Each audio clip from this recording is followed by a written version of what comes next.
أنا مش عارفة أبدأ منين، وبصراحة أنا مكسوفة ومتوترة من اللي هقوله.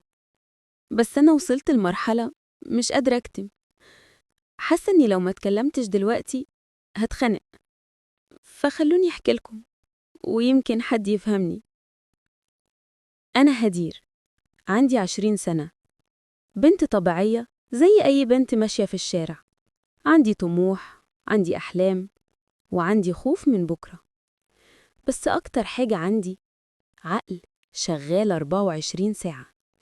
عقل دايما بيدور أكسب إزاي، أطلع من ظروفي إزاي، أكبر إزاي.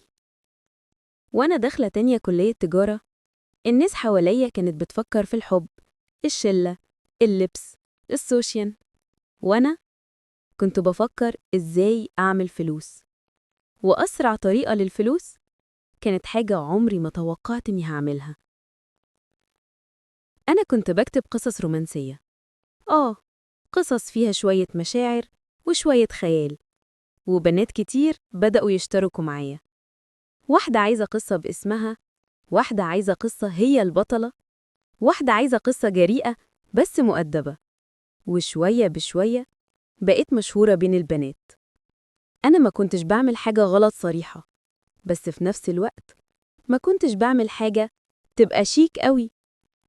إحنا كنا في المنطقة اللي وسط، المنطقة اللي اسمها الرمادي، لا صح ولا غلط. وده اللي كان مكمل شغلي، لحد ما في يوم جالي طلب غريب جدا.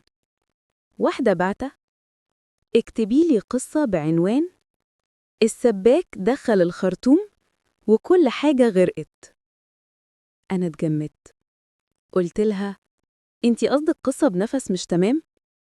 ردت بكل برود: لأ، دي قصة اجتماعية عادية، ما فيهاش أي قلة أدب، العنوان بس هو اللي كده. صدقوني ساعتها أنا قعدت أبص للموبايل ربع ساعة مش فاهمة. طيب يعني عنوان بالطريقة دي وقصة اجتماعية؟ طب إزاي يتربطوا ببعض؟ بس هي أصرت، فكتبت قصة عن ست جابت سباك يصلح حنفية المطبخ، ولما دخل يصلح الخرطوم المية فرت في الشقة وغرقت الدنيا كلها. والست كانت لوحدها، وجوزها بيتصل يزعق، وهي مرعوبة من الجزار اللي طالع لها فوق، وجارتها اللي بتفضح أي حد، وصوت المية اللي شغال، والسباك اللي بيتنرفز. والقصة كانت بتتكلم عن حاجة واحدة بس، إن الست كانت مضغوطة ومحدش شايف ده، والمية اللي غرقت البيت كانت رمز لحياتها هي اللي غرقت من زمان. كتبت القصة وخدت فلوسي وخلصت. بعدها بأسبوع البنت دي قالت إنها عايزاني ضروري. أنا اتوترت، العنوان اللي هي طلبته شكله كان هيعمل لي مصيبة. رفضت أقابلها، فبعتت لي فويس وقالت فيه جملة هزتني: عندك حق تخافي، بس عندي ليكي فرصة ب15,000 جنيه. أنا ساعتها قلبي وقع. 15,000؟ أنا أصلا كنت بلف عشان أخد 200 جنيه من قصة. اتصلت بيها ولقيتها بتقولي: أنا عملت قناة على اليوتيوب ونزلت القصة اللي كتبتيها، العنوان لوحده جاب 300,000 مشاهدة، وإنت شاطرة في كتابة القصص وأنا شاطرة في اختيار العناوين، يلا نشتغل سوا. وافقت. عملنا القناة وجبنا مشاهدات مش طبيعية، العنوان بيشد، القصة بتبقى اجتماعية، والناس بتقوم تلعنا في الكومنتات وبترجع تتابع تاني. وفي يوم من الأيام سألتها: هو احنا ليه شغالين قوي بالشكل ده؟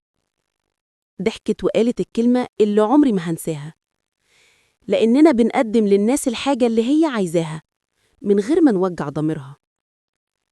الناس عايزة تشوف الحتة اللي مش صح، بس من غير ما تبقى مش محترمة، وعايزين يحسوا إنهم أحسن من اللي في القصة، أحسن من الست، أحسن من الراجل، أحسن من السباك اللي دخل الخرطوم، وأحسن من الدنيا اللي غرقت. الناس عايزين يحكموا على بعض، وبيلاقوا في قصصنا فرصة يحسوا إن حياتهم أنظف، مع إن كلنا والله عندنا خرطوم دخل غلط في حياتنا وغرقنا. وفي آخر فيديو عملته قلت جملة الناس كلها شتمتني بسببها. ما تضحكوش على الست اللي غرق بيتها، كلكم بيوتكم غرقانة، بس انتوا شايفين المية عند غيركم أوضح.